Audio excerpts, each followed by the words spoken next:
느헤미야 7장 1절에서 4절입니다.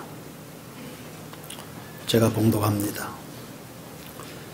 성벽이 건축됨에 문짝을 달고 문지기와 노래하는 자들과 레위 사람들을 세운 후에 내 아우 하나니와 영문의 관원 하나냐가 함께 예루살렘을 다스리게 하였는데, 하나냐는 충성스러운 사람이요 하나님을 경외함이 무리 중에서 뛰어난 자라.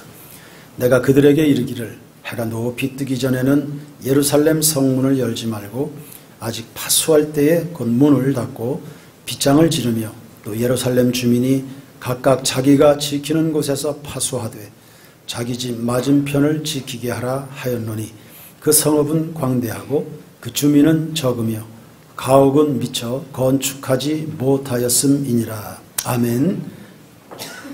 오늘은 7장입니다. 지난 6장까지 성벽 건설에 초점이 있었죠. 이제 7장의 관심은 그 성읍을 관리하는 일에 방향을 잡아갑니다.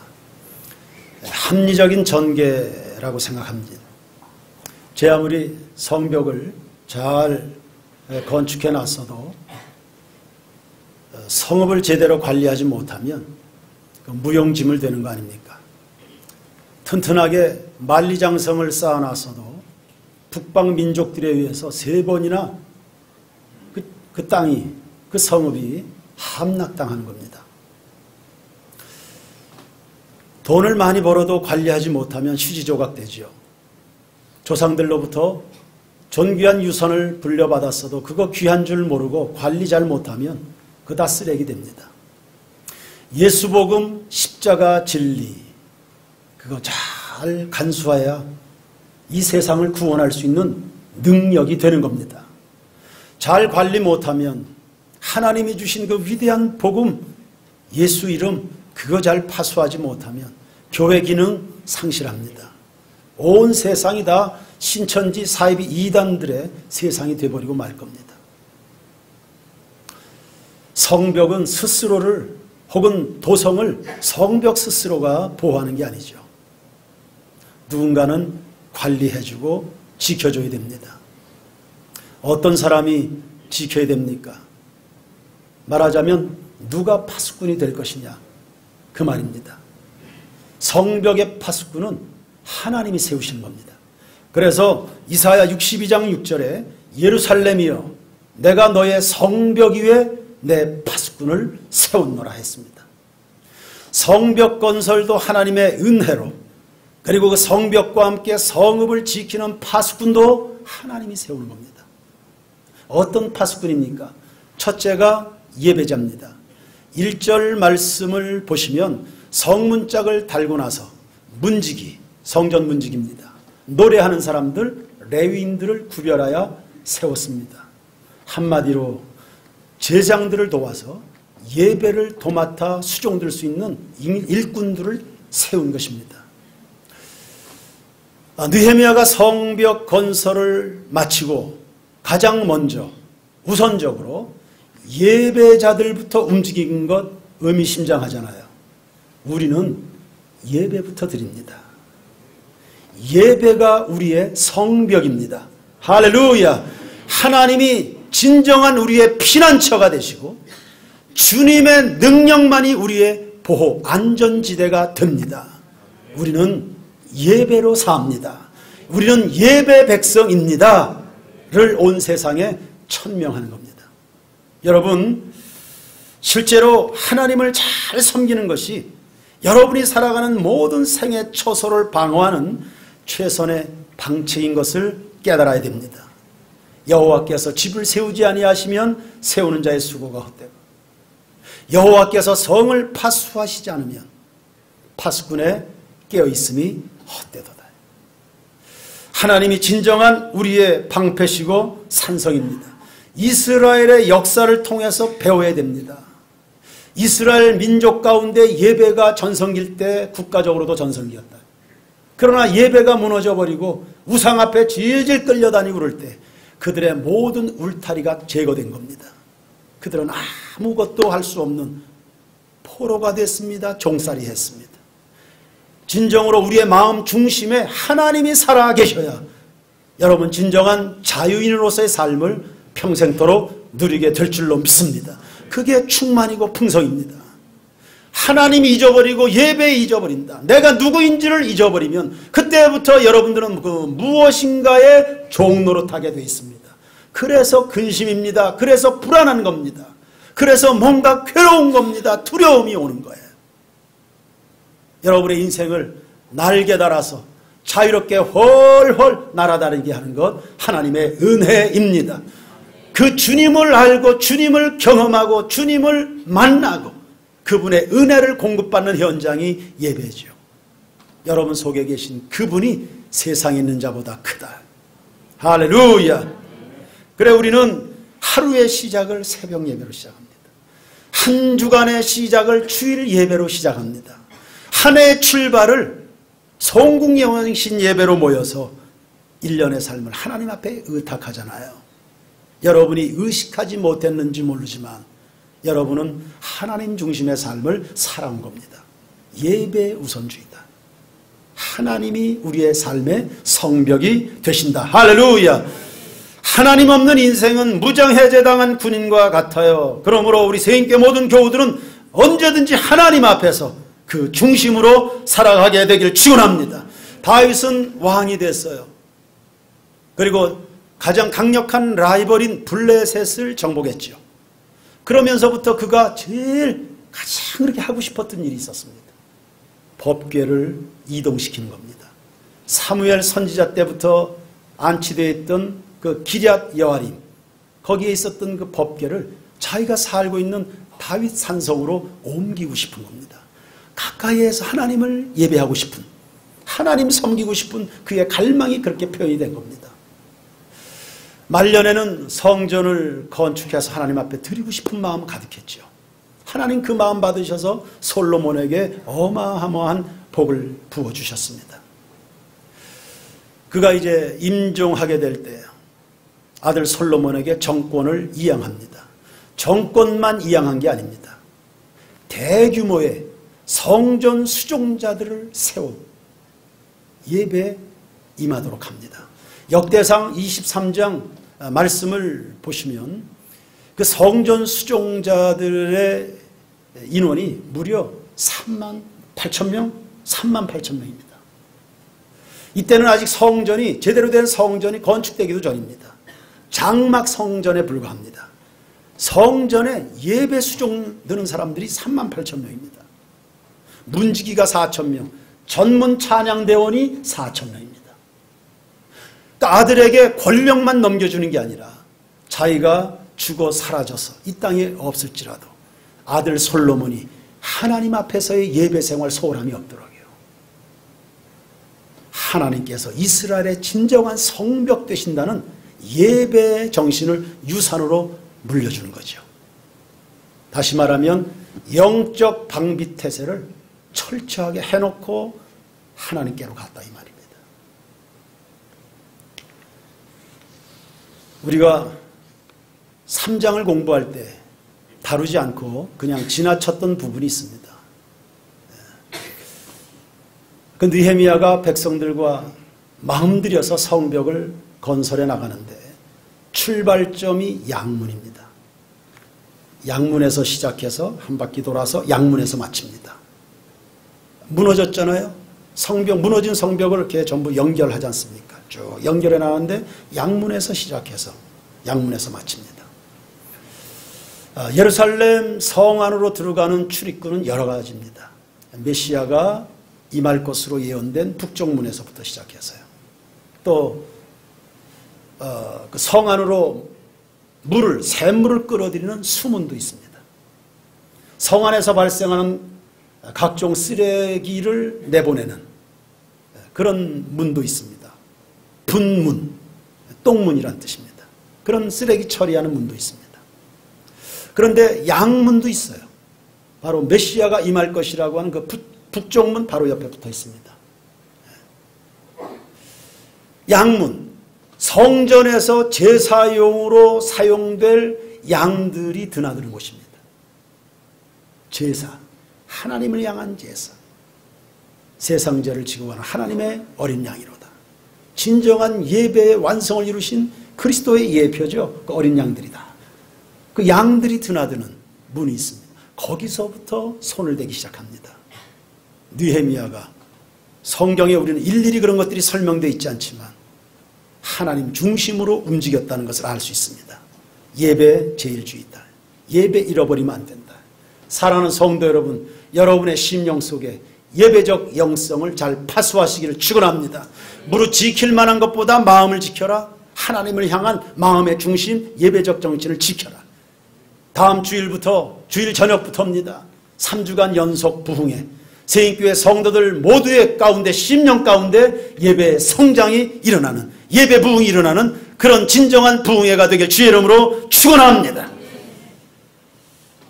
사무엘상 2장 30절에 나를 존중히 여기는 자를 내가 존중히 여기고 나를 멸시하는 자를 내가 경멸하리라. 엘리 제사장과 아들들이 예배를 멸시할 때 저주를 내리시면서 하신 말씀이에요. 나를 존중히 여기는 자를 내가 존중히 여기고 나를 멸시하는 자를 내가 경멸한다. 여러분, 예배 없이 하나님 없고 하나님 없이는 우리 인생도 없다. 하나님 앞에서 주님 중심으로 살아가는 성도들입니다. 여러분 어떤지 모르겠어요. 함께 우리가 교우들 간에 신앙생활 하잖아요. 어떤 교우가 제일 든든합니까?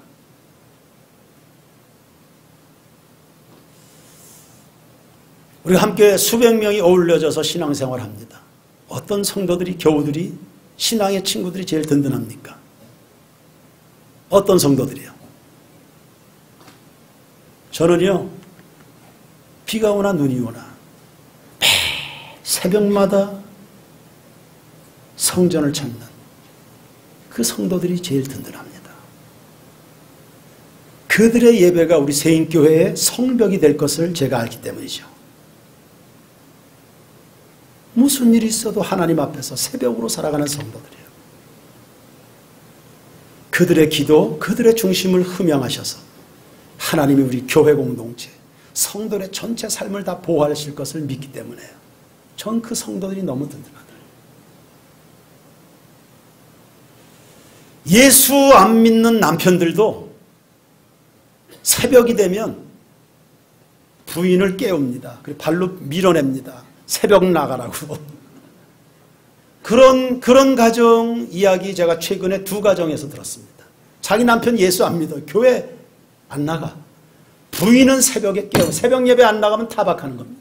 새벽이라고 교회 나가라고. 왜요? 예수 안 믿어도요, 기도하는 부인이 든든한 겁니다.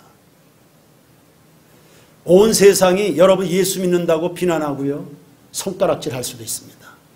그래도 불신자들이 여러분 바라볼 때 든든하리만큼 예배가 살아있는 성도들 되기를 축원합니다. 두 번째, 충성스러운 사람입니다. 2절 말씀을 보시면 하나니와 하나냐라는 두 사람을 예루살렘의 총독으로 세웠습니다. 말하자면 지금 말씀 전개가 이렇게 되는 거예요. 성벽을 건설했습니다. 그리고는 제일 먼저 1절에 종교적 일꾼을 구별해서 세웠습니다. 2절은 행정적인 일꾼을 구별해서 세우는 겁니다.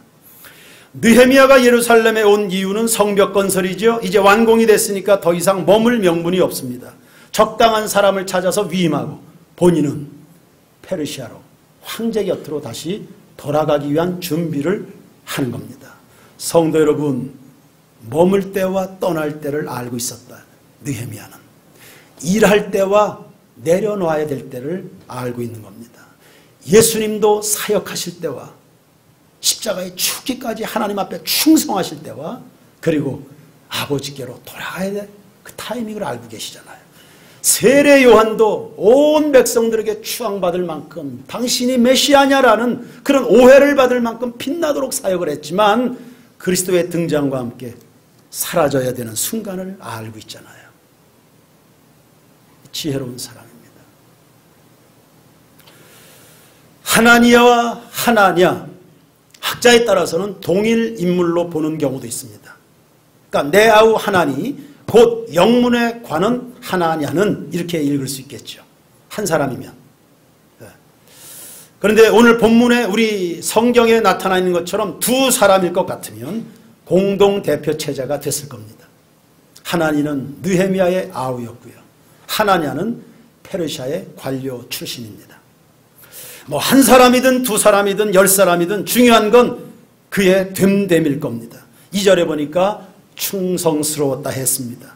일꾼의 기본 자질이죠. 고린도전서 4장 1절과 2절에 보시면 우리는 그리스도의 일꾼 하나님의 비밀을 맡은 자인데 맡은 자들에게 구할 것은 충성이라 했습니다.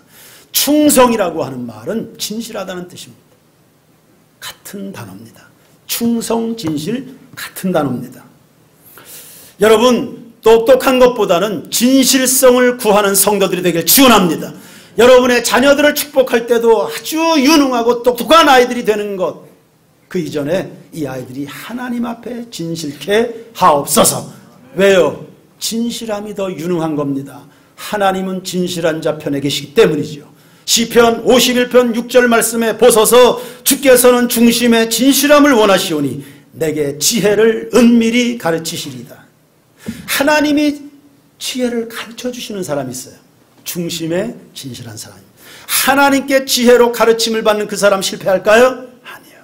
그 사람 성공합니다. 그러니 중심의 진실성이 최고의 경쟁력이 된다. 그 진실함은 어디에서 나옵니까? 위인이 충성스럽고 하나님을 경외함이 뛰어나다 했습니다. 진실한 것, 하나님을 경외하는 신앙에서 나옵니다. 하나님을 두려워할 줄 아는 사람은 아무도 보지 않는 은밀한 데서도 참되게 행동을 합니다. 이런 사람 걱정할 거 없죠. 정치를 하든 사업을 하든 목회를 하든 예술을 하든 선교를 하든 그 마음에 하나님이 계신 사람은요 언제든지 믿을 수 있잖아요. 그런데 우리 주변에는 진실은 없고 수단 방법으로 조직을 유지하려고 하고 관계를 맺어가려는 사람들이 있습니다. 불편합니다. 신뢰할 수 없고요. 존경할 수 없습니다. 유능한 것과 상관없습니다. 불편해요. 바울이 제자 디모데에게 교회 하나를 맡기고 떠납니다. 빨리 제자 곁을 떠나서 그 제자 디모데를 생각할 때마다 바울이 늘 흐뭇합니다. 왜? 사람이 진실해. 디모데후서 1장 5절에 보면 거짓 없는 믿음을 가졌다 했습니다. 디모데는 마음이 좀 여립니다. 목회적으로도 미숙합니다. 그런데 그 제자를 생각하면 흐뭇해요. 왜? 거짓 없는 믿음을 가지고 있어요. 빌립보서 2장 20절에 보시면 교인들을 디모데만큼 진실하게 생각해 주는 사람이 없다고 했습니다. 여러분 잘 보십시오. 하나님 앞에 거짓 없는 믿음하고 사람들을 진실하게 생각해 주는 것과 연결되어 있잖아요. 하나님을 경외하는 것은 그래서 중요한 겁니다. 하나님을 경외하는 사람은 사람을 사랑할 줄 알거든요. 사람을 그냥 사람으로 보지 않습니다. 하나님의 사람이다. 배후에 하나님이 계시다는 인식 가운데 봅니다. 그래 함부로 하지 않아요. 무례하게 행하지 않아요. 저 사람 이용하지 않아요. 수단으로 보지 않습니다. 하나님이 나에게 허락하신 선물이다. 동역자다. 친구다. 함께 하나님의 나라를 유업으로 이을 형제라고 이해하는 것입니다. 그래서 누구를 만나든 다 귀하게 생각하고 주님 섬기듯 그렇게 행동이 자연스럽게 나오는 거예요. 그러니 이런 사람에게 하나의 도시를 맡기는 거지. 하나님을 사랑하고 사람을 귀하게 생각하니까요. 우리나라의 모든 지도자들이 이와 같이 되길 주의 이름으로 축원합니다. 그래서 우리가 대통령을 비롯해서 위정자들 그리고 이 땅의 모든 영적인 지도자들을 위해서 기도할 때마다 하나님을 경외하는 지도자 그렇게 기도하는 이유가 바로 여기에 있습니다. 그렇게 쉬지 않고 기도해 주시길 바랍니다. 여러분이 사랑받는 비결입니다. 선거할 때마다 이용당하는 무지몽매한 그런 국민이 아니고요. 정말 국민들을 사랑할 수 있는 하나님을 경외하는 지도자들이 나오게 하옵소서. 이런 사람들은 관계에 큰 문제를 일으키지 않아요. 또 진실한 사람이 좋은 것은 직책에 연연하지 않거든요. 여러분 우리는 누구든지 직책을 위해서 목숨 걸도록 그렇게 만들어진 사람들 아닙니다. 우리는 하나님을 위해서만 존재하는 줄로 믿습니다. 우리는 사명을 따라 처신하는 거죠. 직책을 위해서 존재하는 게 아닙니다. 그렇다고 무책임해라 이런 뜻은 아닙니다. 우리가 직책에 충성하는 거 맞아요. 그거 말은 맞습니다. 그러나 엄밀히 따지면 직책을 부여하신 하나님께 초점이 있는 것입니다. 제가 담임 목사로서 충성합니까? 목사직에 충성하는 거 아닙니다. 단지 하나님은 내 마음에 없고 목사직에 충성한다? 얼마든지 위선을 행할 수 있습니다. 그러나 나를 목사로 세우신 하나님의 시선 때문에 제가 진실하게 충성할 수 있는 거죠. 하나님이 모세를 느보산에서 불러가셨습니다. 저 앞에 여리고 평지가 있습니다. 한 발자국만 더 가면 하나님이 약속하신 땅입니다. 하나님이 불러가시네요. 리더십을 여호수아에게 넘겨주라고 말씀하십니다. 한 발자국만 가면 되는데, 저 땅에서 내가 한 달만이라도 생활해보면 좋은데, 저 땅 때문에 내가 80년을 고생했는데, 40년 광야에서 고생하고 혼자서 40년은 그 200만의 고삐 풀린 망아지 같은 것들 데리고 40년을 고생해 왔는데, 한 발자국만 저기에서 내가 한 달만 더 살았으면, 1년만 더 살았으면 그런 마음 들지 않겠습니까? 그런데 다 내려놓고 오라는 겁니다. 하나님이. 모세가요, 아무 말 하지 않았습니다. 왜요? 그의 영광은 하나님에게 있지 직책에 있는 게 아니거든. 그의 존재, 그의 면류관 상급 하나님 나라에 있는 거죠. 사명에 있는 거죠. 리더십에 있는 게 아니었기 때문에. 그래, 충성스럽다는 것은 일할 때와 그만둘 때를 잘 아는 겁니다. 올라갈 때와 내려올 때가 한결같은 겁니다. 하나님 때문입니다. 잠언 11장 11절에 성읍은 정직한 자의 축복으로 인하여 진흥한다. 잠언 14장 34절에 의인은 나라로 영화롭게 한다 했습니다. 성도 여러분, 우리 세인교회 모든 교우들은 이 나라 이 민족이요, 그리고 원주 34만 이 도시를 진흥, 발전, 영광스럽게 만들어가는 하나님의 사람들 되기를 축원합니다. 충성스러운 사람이라 했습니다. 그뿐 아니라 하나님을 경외함이 뛰어난 자가 되라 했네요. 뛰어난 자. 우리 중에는 하나님 사랑하는 사람들 많습니다. 하나님을 두려워할 줄 아는 사람들 이 자리에 많이 있습니다. 매우 양심적으로 진실하게 살아가는 사람들 많습니다. 그러나 거기에 머물지 마시고요, 하나님을 사랑하는 일에 뛰어나시길 바랍니다. 뛰어나시길 바랍니다. 영적인 욕심을 가지라는 겁니다. 여러분이 세상에서 뛰어나다고 인정받는 요소들이 있을 겁니다. 똑똑하든지 공부를 잘하든지 사업을 잘하든지 대인관계를 잘하든지 어떤 일에 수단이 좋든지 뛰어난 건 많이 있겠죠. 그러나 하나님을 경외하는 데서 뛰어난 사람을 하나님이 그 한 사람을 찾으신다. 바로 여러분들이 되기를 축원합니다. 하나님을 경외하는 일에 뛰어나다. 하나님을 경외해야 죄를 미워하거든요.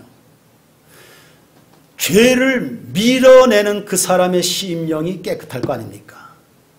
그 깨끗한 곳에 성령이 거하셔서 성전을 삼으시잖아요. 하나님을 경외하는 일에 뛰어난 여러분이 가는 곳곳에 영광스러운 하나님의 나라가 임할 줄로 믿습니다. 사명감을 가지시고요. 세 번째, 미래지향적인 사람입니다. 4절 말씀을 보십시다. 4절, 그 성읍은 어떻게 해요? 광대하고 그 주민은 어떻게 해요? 적으며 가옥은 미처 건축하지 못하였습니다. 성읍은 규모가 꽤 있습니다. 그런데 그 성읍 안에 살고 있는 주민은 적습니다. 광대한 것과 적은 것, 단어가 대조되고 있죠. 성읍도 광대하고 주민도 북적북적거리고 그랬으면 참 좋았을 겁니다. 지금까지 느헤미야서를 설교하면서 언급한 부분이지만 예루살렘은 어려움이 참 많이 있었습니다. 여기서 잠깐 역사 공부를 해보면, 포로로 잡혀갔던 이스라엘 백성들이 예루살렘으로 귀환합니다. 귀환할 때가 516년입니다. BC. 포로로 잡혀갈 때가 586년이죠. 70년의 세월이 눈 깜짝할 사이에 지나갔습니다. 그때 돌아온 이스라엘 백성들이 5만 명입니다. 그것을 1차 귀환이라고 합니다. 그리고 59년이 다시 지나서 BC 457년입니다. 2차로 약 1800명이 귀환합니다. 그 많은 시간이 지났는데도 또 백성들이 5만 명이 넘는 사람들이 귀환했는데도 불구하고 예루살렘이 여전히 황폐되어 있었습니다. 성벽이 다 무너진 채로 방치되어 있었습니다. 그래 원수들이 조롱했죠. 많이 비난을 받았습니다. 그러면서 13년이 또 지났습니다. 바로 그때 느헤미야가 예루살렘의 어려운 소식을 듣게 된 겁니다. 가슴이 뜨거워서 내가 그러면 가서 성벽을 건축해야 되겠다. 이런 마음 가지고 돌아온 게 BC 444년입니다.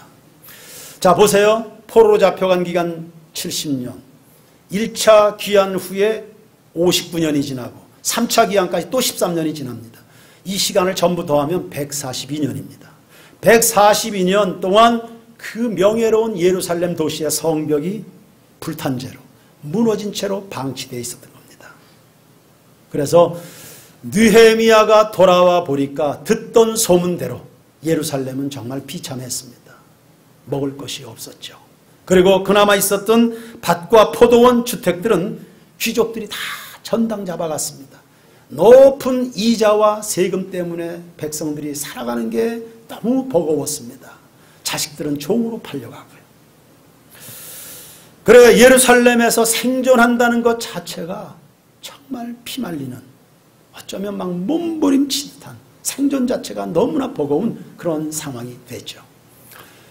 그리고 예루살렘은 명색이 수도입니다. 한국가의 수도입니다. 성벽은 무너져 있었지만 수도입니다.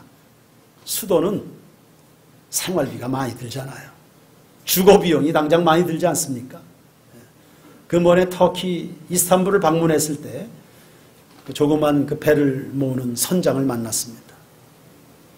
그 선장이 하는 이야기가 이스탄불의 인구가 2천만 명인데 가족들과 함께 집이라도 하나 얻어서 생활하려고 하면 집세가 3,500불이 든다. 그 이스탄불에서 산다는 건 너무너무 힘들다. 동서고금을 막론하고 수도 생활은 그런 거죠. 그리고 IS가 테러를 일으켜도 수도에서 일으키지 지방도시에서 일으키지 않잖아요. 위험성이 상존하고 좋은 것이 있는 반면에 또 감수해야 될 부분들이 분명히 있는 것입니다. 그리고 예루살렘에는 성전이 있죠. 제사장이나 레위인들이 밀집해서 살아가는 곳입니다. 이 말이 무슨 말이냐? 예루살렘에서 생활하려고 하면 그만큼 높은 수준의 경건성을 요구받는다는 겁니다. 신앙생활이 보다 엄격하게 통제될 겁니다. 베이징 같은 경우도 검열, 검문 이런 거 심각하잖아요. 베이징이 다른 도시하고 다르게. 공산당 정신을 지키기 위해서 베이징은 통제가 심합니다. 물가도 엄청나게 비싸고. 이런 곳이 바로 예루살렘입니다. 그래 자연히 이름은 예루살렘이지만 사람은 적고 가옥이 많지가 않았습니다.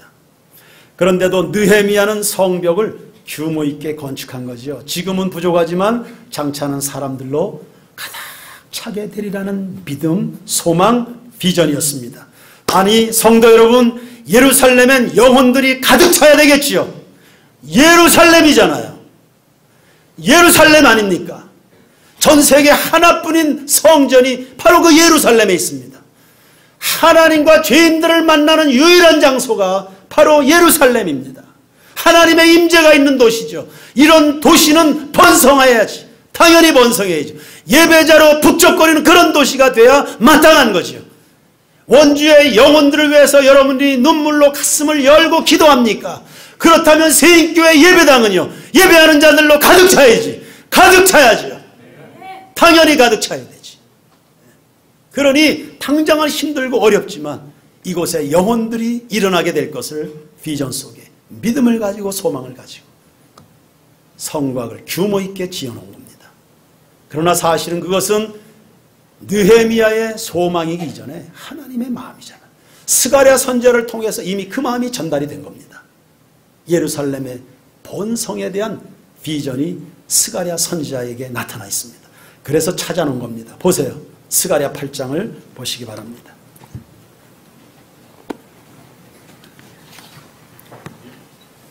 3절부터 보시길 바랍니다. 3절부터. 여호와가 이같이 말하노라. 내가 시온에 돌아와 예루살렘 가운데 거하리니 예루살렘은 어떤 성읍? 세인교회는 어떤 교회? 진리. 할렐루야. 그렇게 일컬어지기를 축원합니다. 만군의 여호와의 산은 예루살렘을요 만군의 여호와의 산이라 일컬어졌습니다. 성산이라 일컫게 되리라. 4절 만군의 여호와가 이같이 말하노라. 예루살렘 길거리에 누가 있어요? 늙은 남자들 늙은 여자들이 다시 앉을 것이라. 늙은 남자들과 늙은 여자들, 이거 경륜입니다. 지혜입니다. 지도력입니다. 여러 가지 것들을 포함하는 의미가 바로 여기에 있습니다. 다 나이가 많음으로 저마다 손에 지팡이를 잡을 것이요. 예, 우리 교회에도 연세든 많은 성도들이 충만하기를 바랍니다. 5절 그 성읍거리엔 누가 있습니까? 소년과 소녀들이 가득했다. 세인교회는 어떤 예배자들이 많아져야 될까요? 교회학교 어린아이들이요. 이 소년과 소녀들, 소년과 소녀는 미래의 세대 아닙니까? 소망이죠. 소망 있는 하나님 공동체입니다. 가득해서 거기서 뛰놀리라. 저의 주일의 기쁨 중에 하나는 우리 앞마당에서 아이들이 아침부터 저녁까지 뛰노는 겁니다. 얼마나 보기 좋은 광경인지 모릅니다. 언젠가 한번 주일에 유초소년부 중고등부 주일 오후에 다 수련회, 여름 수련회 보내놓고 주일 저녁 예배 때가 됐는데 온 교회가 조용한데 제가 눈물이 다 났습니다. 다시는 주일에 보내지 말아야지. 이런 생각이 들 만큼 대한민국의 자녀 출생의 복을 받았어요. 각 가정마다 아이들 뛰노는 소리, 울음소리, 응애 응애 응애 젖달라는 소리, 응애 응애 소리가 아주 가득하게 대한민국 전역에 그렇게 나게 되기를 주의 이름으로 축원합니다. 6절 만군의 여호와가 이같이 말하노라. 이 일이 그날의 남은 백성의 눈에는 기이하려니와 내 눈에야 어찌 기이하겠니. 야, 이렇게 황폐됐던 이 성읍이 어떻게 이렇게 번성하게 됐는가, 참 놀랐다. 어떻게 이런 일이 일어났지? 사람들은 그렇게 말합니다. 그러나 내 눈에야 그게 기이하겠냐. 내 눈에 그렇게 기이하겠냐. 그러므로 우리 세인교회 성도들은 하나님의 시각에서 살아가게 되기를 축원합니다. 만군의 여호와의 말이니라. 만군이라는 것은 전능함을 말하고 여호와는 신실하다는 뜻입니다. 7절 만군의 여호와가 이같이 말하노라. 보라, 내가 내 백성을 해가 뜨는 땅과 해가 지는 땅에서부터 구원하여 내고, 하나님께서 예루살렘 거민을 전 세계의 영혼들로 채우십니다. 8절 인도하여다가 예루살렘 가운데 거주하게 하리니 그들은 내 백성이 되고 나는 진리와 공의로 그들의 하나님이 되리라. 할렐루야. 예루살렘을 향한 하나님의 계획이고 소망이셨습니다. 이 마음이 스가랴 선지자에게, 그리고 이 마음이 느헤미야에게 전달이 된 겁니다. 여러분, 느헤미야는 성벽이 없는 도시가 위태로운 것처럼 예배자가 없는 도성을 부끄럽게 생각한 겁니다. 다시 이야기합니다. 울타리가 없는 집안이 불안한 것처럼 예배자가 없는 예배당을 불안하게 생각하는 겁니다. 그걸 심각하게 생각하는 겁니다. 당장은 황폐한 성읍이지만 하나님의 약속을 붙들고 꿈을 심어서 성곽을 건축했습니다. 그 성벽은 돌로 지었다기보단 느헤미야가 가지고 있는 믿음과 비전의 재료를 사용한 겁니다. 여러분, 우리의 도시 원주가 하나님을 예배하는 자들로 가득하게 될 것을 꿈꾸시기를 바랍니다. 늙은이와 젊은 청소년까지 전 세대가 하나님을 예배하는 광경을 그와 같이 묘사한 겁니다. 지금의 복음화율이 10%일까요? 크게 잡으면 15% 정도 되겠죠. 그러나 오늘 이 설교를 들은 세인교회 성도들로 인해서 앞으로 원주의 복음화율이 20%로, 아멘 하시기 바랍니다. 30%로, 50%로, 60%로 등등등등 예배자로 가득 차는 이 도시가 되기를 꿈을 꾸시고 기도하시고 주님 앞에 여러분의 마음을 드리기를 축원합니다. 예배자는 늘어나고요, 우상 종교는 무너져 가고요, 신천지나 사이비 이단들은 괴멸되는 역사가 일어나도록 그렇게 기도하고 꿈꾸고 소망하시기를 축원합니다. 이번 바자회도 근린공원에서 원주 시민들과 함께 우리가 하나님을 함께 예배하는 시간이 될 겁니다. 우리 바자회의 마인드입니다. 1년 52주 주일마다 이곳에서 예배합니다. 바자회하는 토요일은 우리가 시민들 속으로 들어가서 근린공원에서 시민들과 함께 하나님을 예배하는 겁니다. 우리는 물건 파는 게 아닙니다. 주님의 마음을 파는 겁니다. 그 영혼들을 향한 주님의 정신을 나눠주는 겁니다. 꿈만 꾸지 마시고요. 느헤미야는 자기가 할 일을 다 했습니다. 그런 행정가입니다. 예루살렘의 인구가 지금은 적다. 성벽, 성읍의 규모는 꽤 있다. 어떻게 해야 되는가? 인구 증가 정책을 어떻게 할 것인가를 고민했습니다. 예루살렘은 유다 지파와 베냐민 지파 소속입니다. 그래서 유다와 베냐민 지파 인구들 가운데 10분의 1을 차출해서 예루살렘에서 살도록 만들었습니다.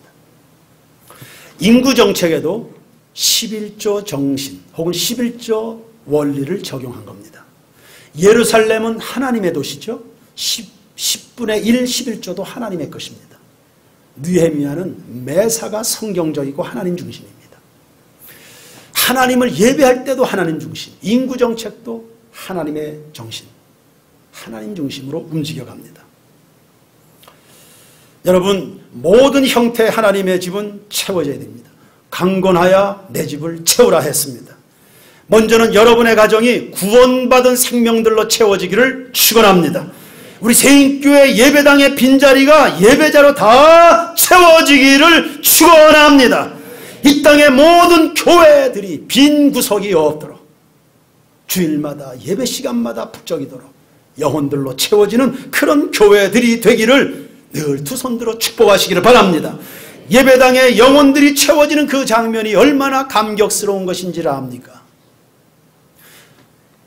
근본 터키를 방문했을 때 한 교회에서 주일 예배를 드렸습니다.